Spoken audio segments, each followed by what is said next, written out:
Good morning. Welcome to Mantra 108, where we're working our way through the beautiful 8-syllable Viṣṇu mantra. This mantra is one of the great liberation mantras. It's a mantra that facilitates the return of the individual person to greater consciousness, greater perception. Can you hear my kitty? Meow, meow, meow. She wants in. But if she comes in while I'm meditating, my meditation won't be very deep, nor would my conversation with you be very deep, because she would be in my face, wanting kisses, wanting to lick me, all of this funny stuff. So hopefully she won't be meowing too loudly outside the door to distract us. So this morning, we're going to talk about the next of the chapters in the Path of the Yoga Sutras by Nikolai Bachman. And so what we talk about here is pramana. Pramana. So pramana is correct. It translates to correct evaluation. Pramana is evaluation. So this is pretty important right now because there is, good morning everybody, I see lots of little dots that people are here, but I can't see well enough to tell who they are since my Facebook decided to trick me a few weeks ago and quit showing me who's come to be with me in the morning. So anyway, back to pramana. So with everything that's going on right now in the world and so many disparate opinions, disparate pieces of news, disparate memes and things that we see on our Facebook feed, and there's so much out there that can be confusing. And that can cause us what we talked about, I don't know, yesterday or the day before, dukkha, this idea of dis-ease or bad space or being in an uncomfortable place. So let's just read a little bit about what Bachman says about pramana. Pramana means correct perception. Literally, to measure or gauge what is in front of us. In order to perceive an object or a situation accurately and completely, a broad understanding of it is often necessary. Personal agendas, external labels, preconceived notions can all interfere with pramana. Each of us has our own unique life experience, which determines how we perceive the world. What we're exposed to and choose to expose ourselves to heavily influences our opinions and our beliefs. Sometimes we end up seeing and listening to news or to gossip that is simply untrue or misleading. And so I'll include in that now, because this book was written many years ago before social media became so prevalent. So I'll include certainly our social media in that. The tweets, the Instagrams, the Facebook posts, so much of that can be misleading to us. Choosing our sources of information wisely can lead us from untruth to truth. Since there are so many vastly different views on any single idea or event, it really is imperative to seek out several opinions before settling on our own. Those who seek medical treatment know this all too well. Extend this idea to any piece of information, especially if it will impact your future perception and your future actions. So what he's saying here is educate ourselves, inform ourselves. Don't just take one idea or one piece of news, one news source, one meme, one whatever that we're looking at and go, oh yeah, that's right. Because there are so many things that are misleading and, quite frankly, simply untrue. And you know, we have sources like Snopes.com, that is a site that we can go to find out if what we're looking at is false news or real news, false perception or something more real. So he's saying to do this kind of education of ourselves so that we can make better evaluations about what's true and what's not true. So there, he says here, and this is true, there are 3 kinds of pramana. In order of importance is how he's going to list them. And all require viveka. And we talked about viveka a few days ago too. Viveka is discernment, discerning what is true, what is not true. So they all require viveka to maximize the reliability of the information and decide if it is helpful to us or harmful to us. So the first kind of pramana is direct perception or first-hand knowledge, where nothing stands between the heart-mind and the object being perceived by the senses. This is experiential knowledge, the most reliable kind of knowledge, because it's based on our actual experience. Can we know what honey tastes like if someone merely describes it to us? No, we have to taste it for ourselves. So that's the first kind, direct perception. The second kind is inference or second-hand knowledge.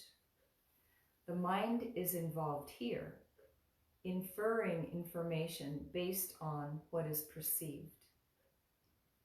For example, when you see smoke, the mind infers that there is a fire, even though you can't see the fire. If what you see is not smoke, but something else not caused by a fire, your inference that there is a fire is incorrect, because it was based on a misperception. And then the third kind of pramana is reliable testimony or second or third-hand knowledge, often gleaned from reading a book or hearing another person. Traditionally, this knowledge comes from texts written by people who are considered reliable, who have had direct experience of their own. This kind of perception requires our own verification from direct experience.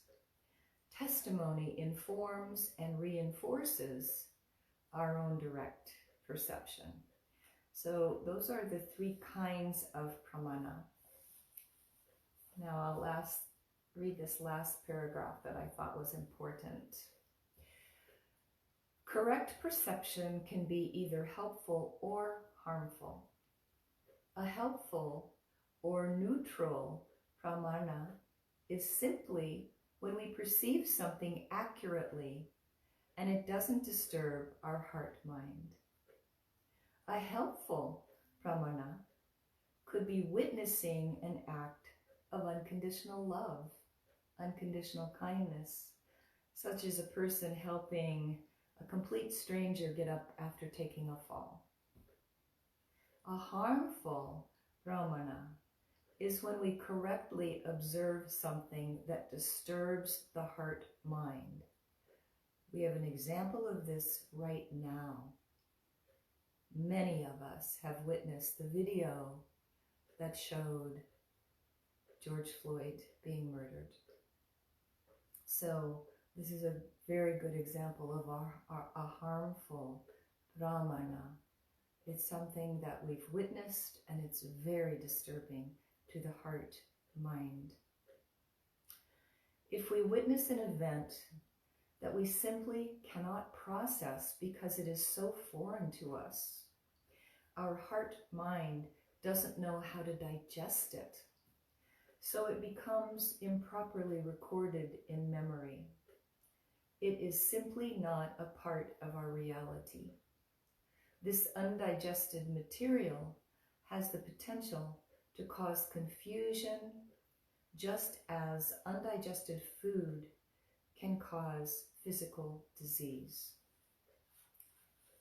So then he says, be careful what you ask for.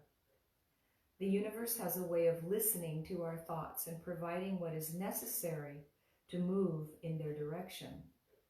Before setting an intention or praying for something to happen, sit quietly and contemplate the possible consequences, both positive and negative.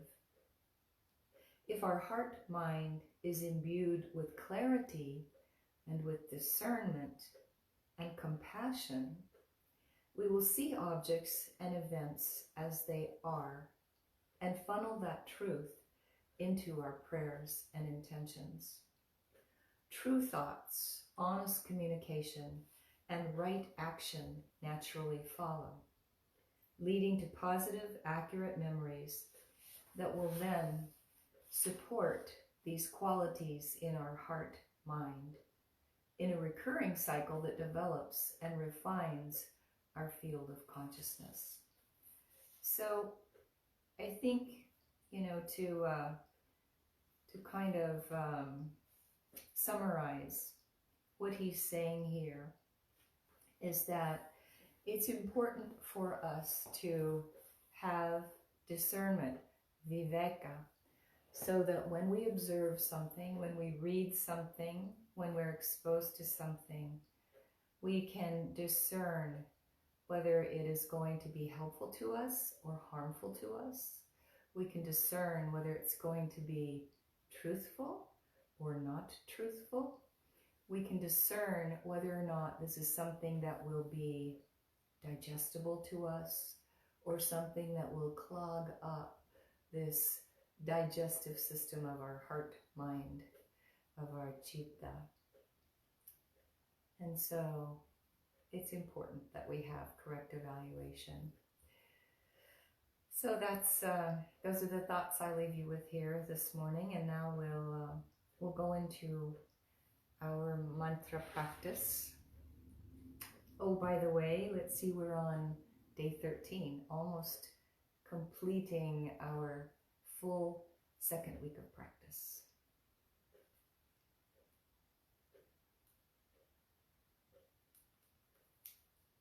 Whoops. To turn on our Tampura.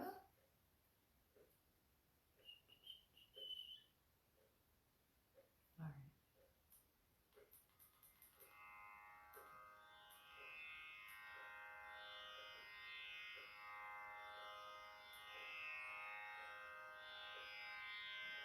Our handy dandy little digital sound machine.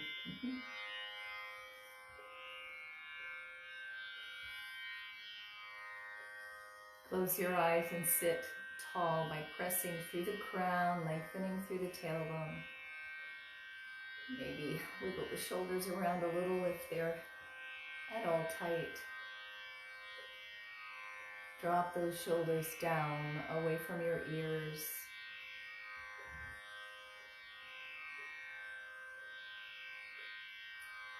Let yourself begin to soften.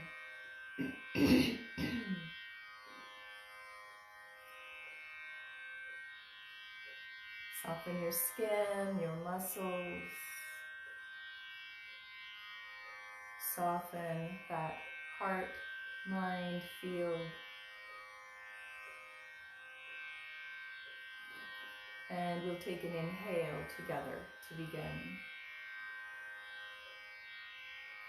Auṁ Namo Nārāyaṇāya.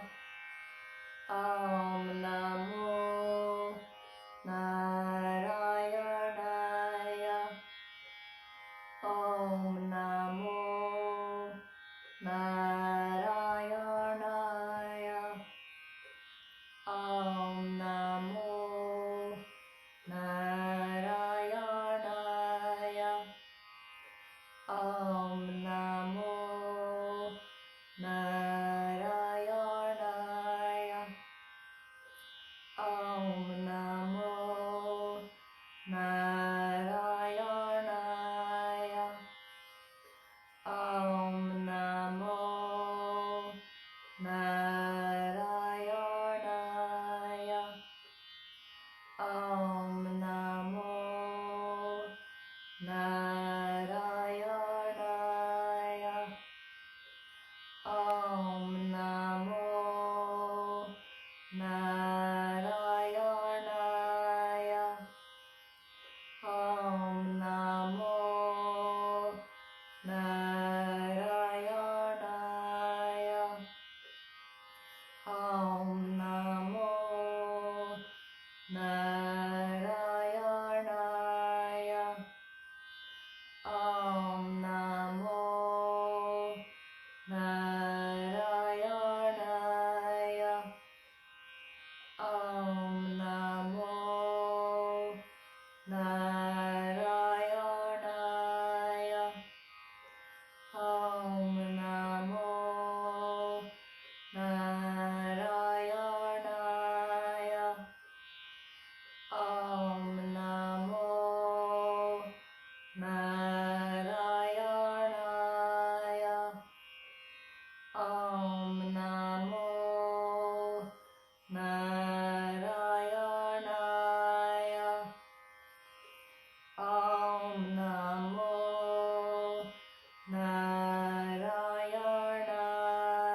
Namo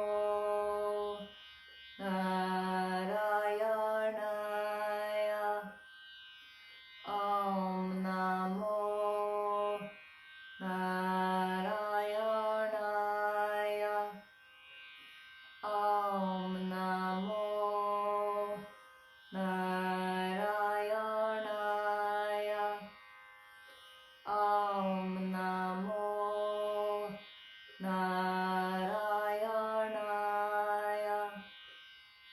Auṁ Namo Nārayaṇāya.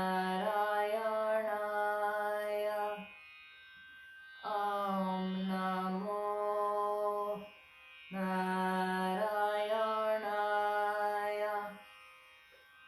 Auṁ Namo Nārayaṇāya. Auṁ Namo Nārayaṇāya. Auṁ Namo Nārayaṇāya. Auṁ Namo Nārayaṇāya. Auṁ Namo Nārayaṇāya.